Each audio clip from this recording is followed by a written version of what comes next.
seems to have happened, as far as we can tell, on July the 7th. There is 4 young men who were inveigled into Hasib Hussain, the youngest, 18, Khan, Mohammed Sadiq Khan, 30 years old, sort of like the boss or someone in charge of them, Tanweer, and then Lindsay, Jermaine Lindsay, who used to live in Leeds and be around Leeds, and he'd moved to Aylesbury. So somehow it looks as if they had agreed to be part of some drill, and we know that Tanweer hired a car beginning of July, and him and Hasib Hussain drove down, probably in the morning of July the 7th, together.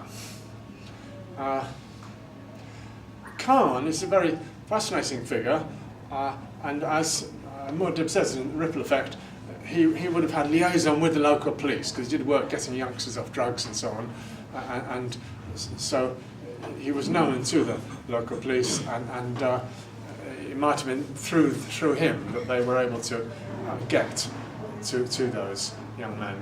Khan was especially trusted and looked up to as a kind of rising star of Beeston in South Leeds, and he had a group that helped youngsters to get them off drugs, sort of cold turkey, chill out, outdoor exercise, climbing up mountains or going on canoeing holidays by way of getting youngsters off drugs. Mothers, he was a learning mentor at Hillside Primary School, and the headmistress, after the tragic event, gave him a glowing review saying how brilliant he was with the kids at school. Mothers trusted him with their daughters to take them to school, okay? On his CV, applying for the job, he said he'd got skills in conflict resolution. He was proud of his skill with non-violent conflict resolution if 2 gangs were about to fight. He'd been invited up to the House of Commons by the son of Tony Benn, and also that MP had come down to Beeston to there's a sports healthy living centre there where Khan had shown him round. The stepmother of Khan he's got a beautiful young Indian wife, Hasina Patel, who had given 1 child and was pregnant with a 2nd child, and her mother had been invited to Buckingham Palace, and she was quite a respected figure in Leeds for her work with a sort of church council of different spiritual traditions in Leeds, so that people could get on together, and that's one reason why the police would come to that family for advice if there were racial problems and so on. So it wasn't just any family, it's a very distinguished family. Been to both Buckingham Palace and the House of Commons, for goodness sake. Also, Khan's especially noted, or people interviewed, for not actually being very religious. They get the Friday feeling of should he go to the mosque or something. But most of his friends don't remember him talking about religion. And he was very proud to be English, and especially when he went to America, he was dead keen on American things, come back with Texan sort of hat and boots and trying to look American and saying how great America was. So it's quite hard to find anything, all the stories that appeared posthumously about him, his being terror activists, you know, and it's quite hard to find the remotest interest in chemistry or how to make a bomb or anything like that. All these stories that get planted, especially with Khan, terrific lot of stories planted in the media after his death about all the dreadful things he was supposed to be on about. Well, all I can say to those stories is I went to the so-called July 7th trial in August 2008, and 3 young men were on trial there, and they had misfortune to be good friends of those 4. And they were on trial for the Explosive Substances Act, aspiring to make a bomb or blow up London or something. The trial went on for 3 months. It was based on them having been up to London at one couple of days with some of those 4. Slight weakness in the prosecution's case that they didn't actually visit any tube destination in that visit. They didn't go to London Underground at all.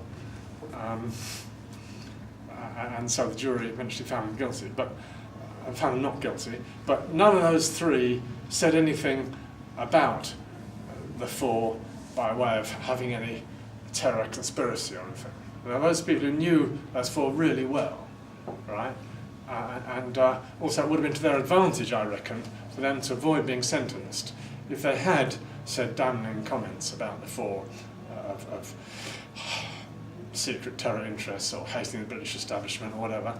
But so, in that very, very stressful trial, it's just that they did not say anything by way of incriminating the four with having Al-Qaeda connections or anything like that.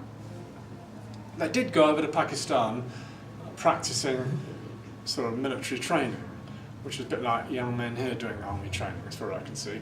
And they were maybe planning to fight in Kashmir or something. So like Tanweer and Khan, I think they went over at some point. But even here, it's very difficult to tell. The media are always telling you, oh, you're going over to terror training camps. But actually, I think it's most likely they went to see their relatives. And especially with Khan, there's a lot of story of at the end of 2004, he resigned from his job as learning mentor.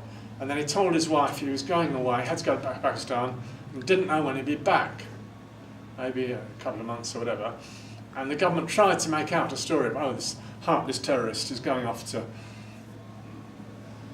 learn how to make bombs or this sort of thing, or fight in some terror camp or whatever. And it came out at the inquest that the letter of resignation of Khan to his school was on the basis that his father in Pakistan was very ill, and he had to go, and therefore he was obliged to go over there, and it might have been some terminal illness or something. This is where, if only we could get a bit more detail from the families, get them to talk a bit, it would really help matters. As I'm sure you're aware, this inquest absolutely refused requests from any of those four families to participate. Okay? This was an inquest in which only the victims were allowed to families were allowed to be heard or be there, and the case was made out, oh, this will upset the families too much. Even if a lawyer representing those four families is present. That's what they said. Even if just the lawyer, there's quite a distinguished lawyer, Khan,